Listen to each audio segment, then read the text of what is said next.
It should have been nothing more than a school trip, an accidental mishap in the planning that should have been solved with little more than a single restless night, just without the blood that followed.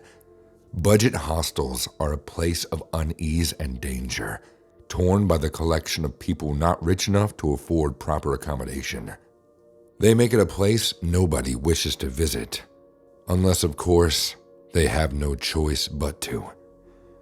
Back in 2019, my class of 15 were on an expeditionary trip to Malaysia to learn more about their culture for the sake of a minor geography exam that, in the end, was not worth the risk we were all put through. The trip began relatively calmly. The general mood of the group was excitement at the prospect of escaping the average gloomy day at school in exchange for an escape into a land not known to us 16-year-olds until now. We landed at the airport around 4 a.m. The place was still bustling with a range of visitors, also looking to explore the depths of the Malaysian jungle, as well as taking a dive into the city life, which was most of our main reasons for going on the trip in the first place. After boarding a coach and driving for a couple hours, I suddenly felt a sharp jolt coming from the bottom of the vehicle. We must have hit something that burst the tires because we rapidly began to deaccelerate until eventually coming to a stop just outside a small town a couple miles away from the main city. The teachers talked to the coach driver about what happened, and all three of them got off in order to examine the damage. When they came back inside, they notified us all of the situation at hand and how we were going to deal with it. Sorry guys, we think some kind of stone must have hit a wheel on the way up and deflated it. The repair people won't come at least until the evening, so we're going to have to hop off and stay at this hostel that the driver told me about around a kilometer into the town. Our eyes darted back and forth between the driver and the teacher, feeling a communal sense of anxiety about staying in such a desolate place, even just for one night. It simply didn't feel safe. Regardless, the group and I got off, grabbed our bags, and roamed off into the empty street of the town, looking for this so-called hostel that the driver was talking about. Eventually, we managed to come across this hostel after just 10 minutes of walking. The place looked incredibly run down, ravaged by time and standing on nothing more than planks of wood, keeping its fragility stable. This is the place. Everyone, head on in and I'll have a word with the owners. We marched on upstairs into the shared sleeping area, and lucky for us, there were only 3 others tucked into the other bunk beds. 2 were visibly out cold, in a deep state of slumber, whilst the other was hidden under the depths of their blanket, which we found out to be thin and beyond uncomfortable. The teacher finally came upstairs and announced that we would only be here for a night, and we would leave first thing in around 5 hours, so around 10 a.m. I clambered up into the top bunk, with the stranger below me still submerged in his blanket. At first, it made me feel uncomfortable that I couldn't see his or her face, but after a while of struggle and turmoil with my futile attempts to enter the same land of slumber we saw previously, I began to hear noises, mutters, groans, and combined with a dreary silence, they only seemed to amplify in volume, giving off the effect that they were coming from below.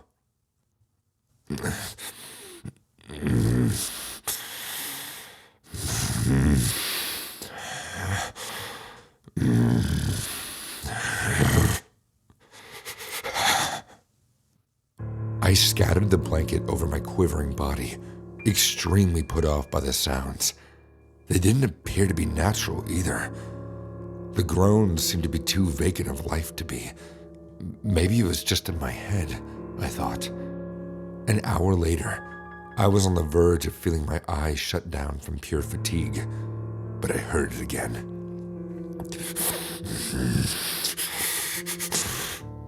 This time, the sound didn't come from below. It came from beside my bunk, with the bunk elevating me to the height of around 5'7". It meant any person at such a height must be standing directly opposite to my sleeping body, and they would have been able to grab me easily.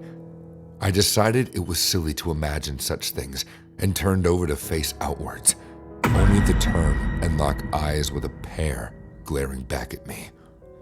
For an instant, I froze in terror. My body couldn't move. I was paralyzed.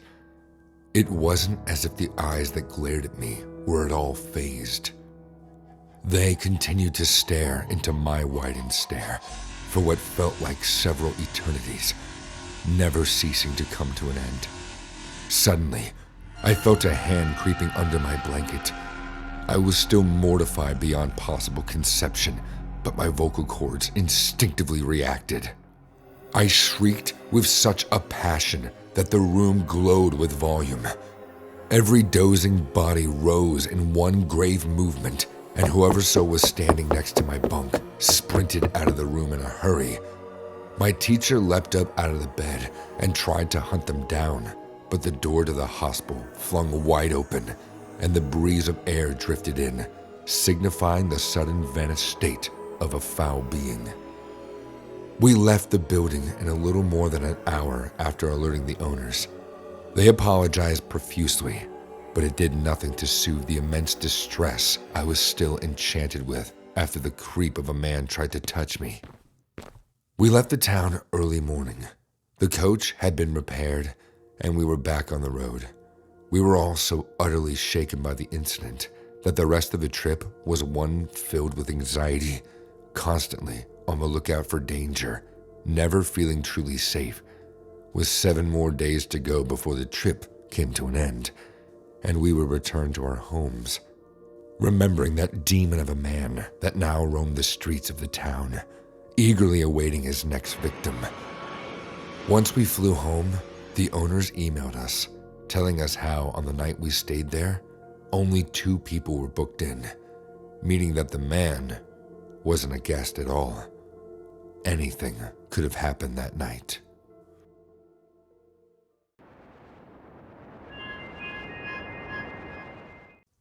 I sat down on the bed in my hostel room with anxiety. I had just resumed at one of the biggest universities in the state.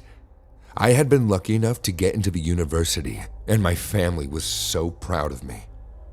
Most of my family members were high school dropouts. Many parents were an exception to this, although they had finished high school but their education ended there. My aunt, the only person I knew who had graduated from the university, left our neighborhood immediately after the graduation ceremony.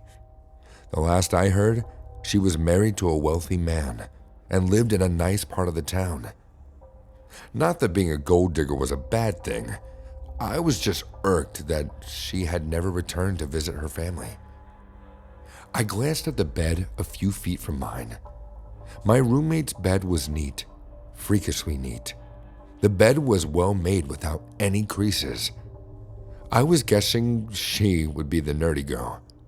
I turned away and began to unpack my meager belongings. I wasn't rich. I grew up in a poor household, but I had parents who wanted the best for my siblings and me. I was almost done with unpacking when the door opened and a girl sauntered in.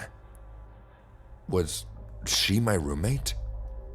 She noticed me at the end of the room and looked surprised, but in a good way.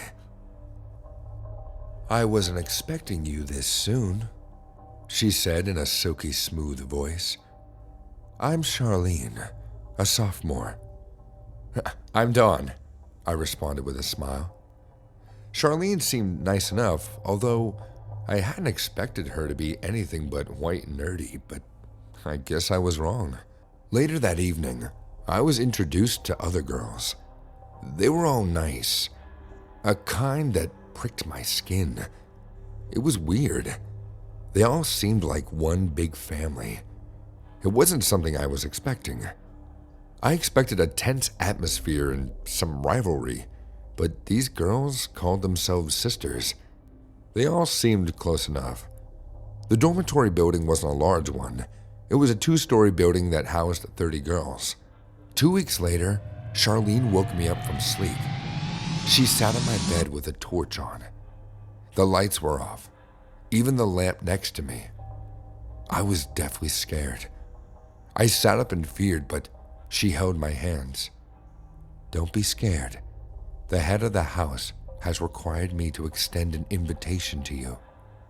We are all sisters, and we want you to join us. It's not too difficult. You only need to survive a special night. I did, and you may too. Do you accept? I didn't think it would be bad to be among the girls I called my sisters.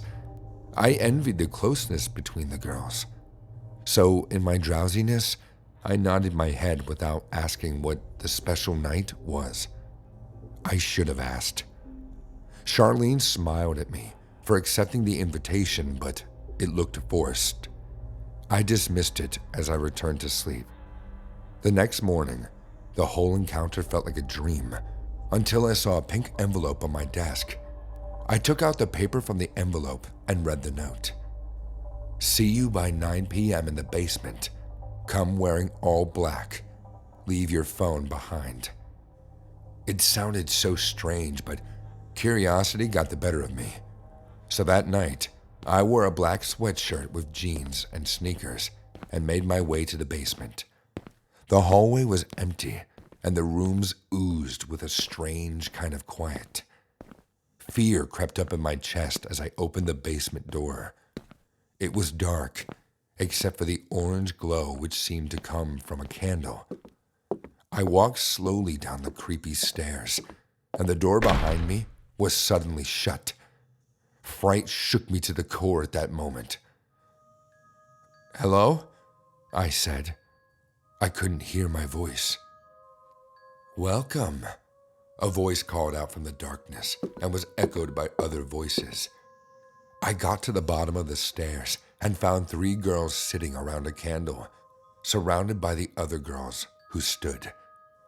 I couldn't see anyone's face aside from the other girls around the candle.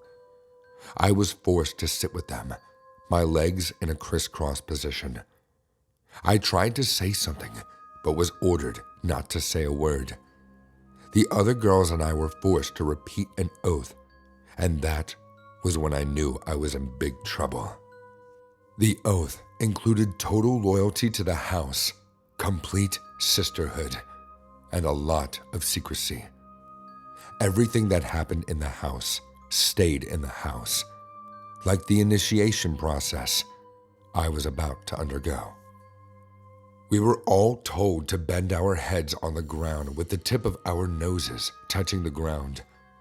The girl next to me began to cry, and she was hit with a stick. Another girl wanted to protest, and she was also hit. What sort of sick initiation was this? We were told to maintain that position for what felt like hours. My neck and back hurt. A burning pain crept up my body. I couldn't take it anymore, so I raised my head. A blow came out of the darkness and landed on my back. Many girls began to hit me from all sides. I tried to speak. I tried to beg, but they were only interested in seeing me bow. I began to gasp for breath as I tried to tell them that I was asthmatic. They didn't listen. I fell back into the previous position, and the beating stopped. I still struggled for breath as my nose was touching the ground. I heaved and gasped while the girls laughed and threw insults at me.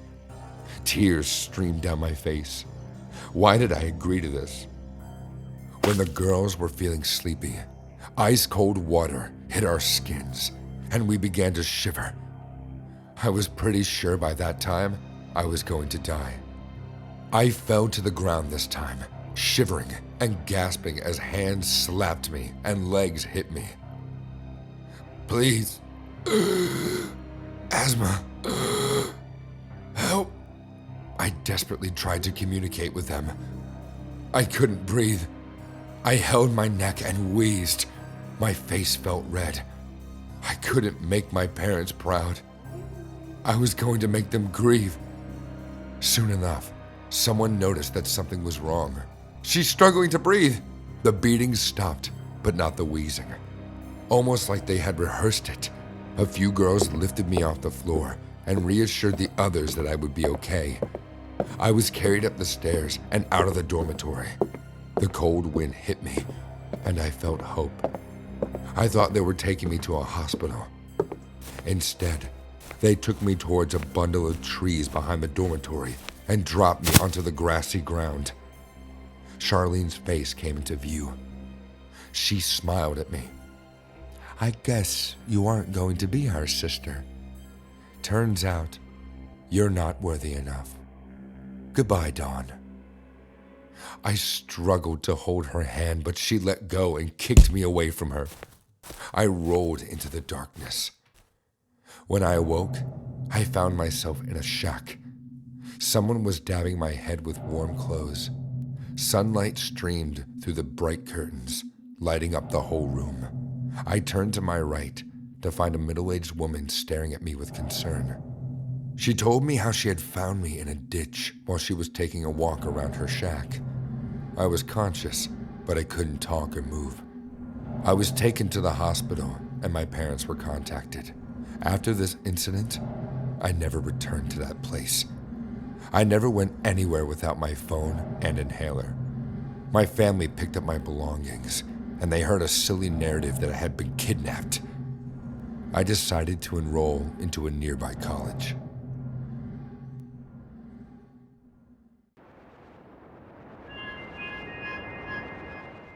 I've only had one girlfriend in my entire life, and I was as surprised as I could be when it happened.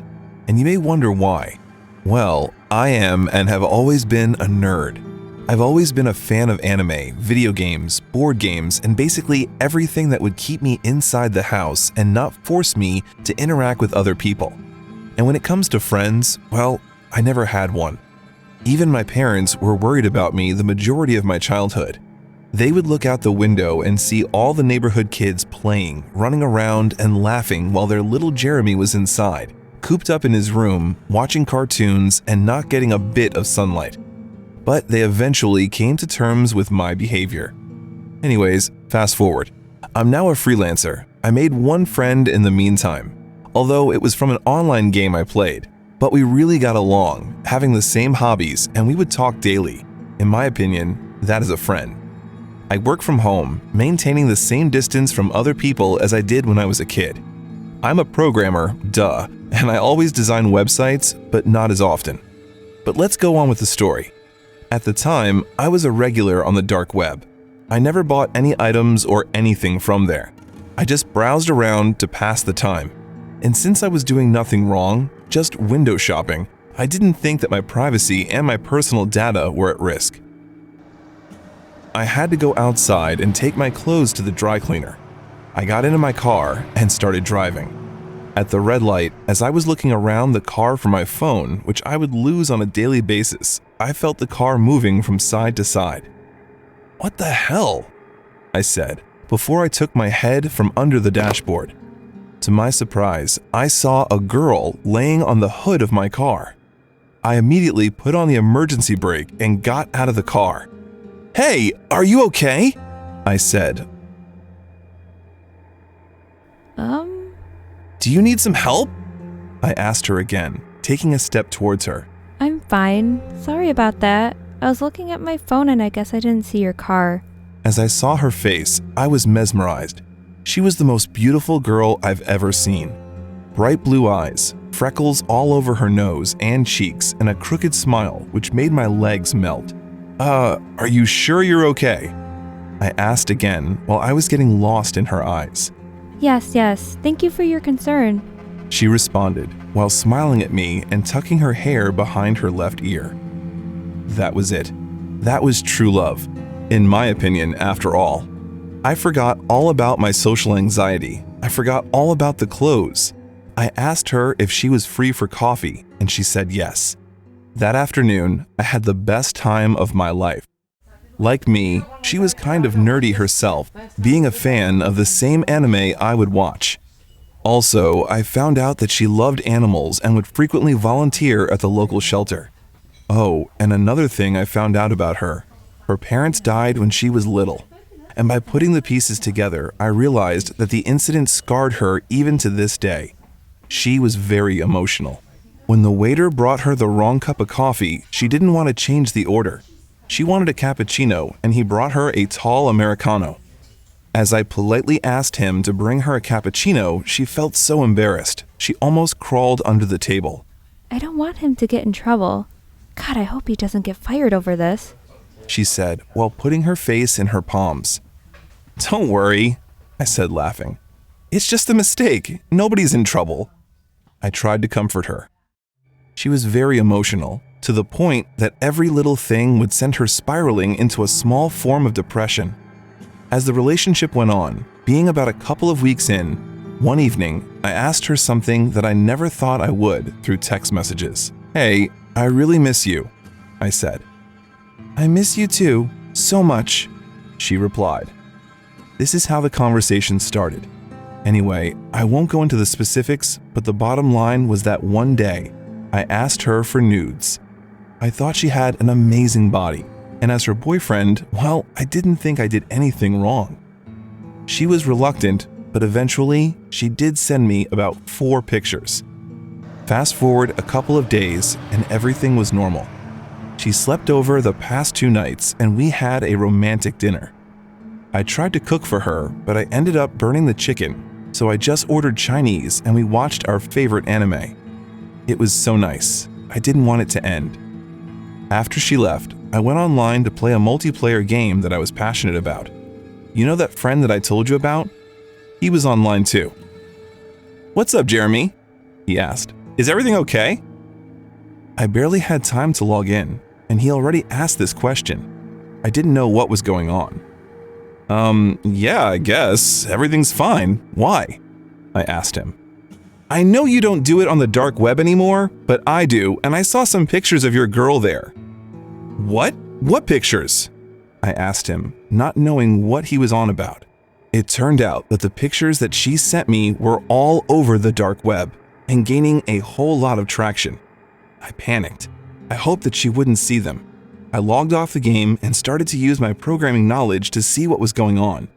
It turned out that my computer was hacked and it was so advanced that none of my software detected it. Oh my God, this is bad, I said to myself. I was terrified. I knew that she was into computers too, and if by any chance she would see the photos, she would blame it on me. The next thing I did was to try and find the hacker. I was kind of a pro myself and managed to track the guy down.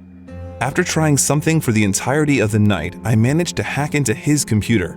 But when I tried to delete the photos from his hard drive and from the accounts he had where he posted them online, I was greeted with a message. Really? Do you think I'm this stupid? Don't stress, you can have the photos. I know who you are, Jeremy.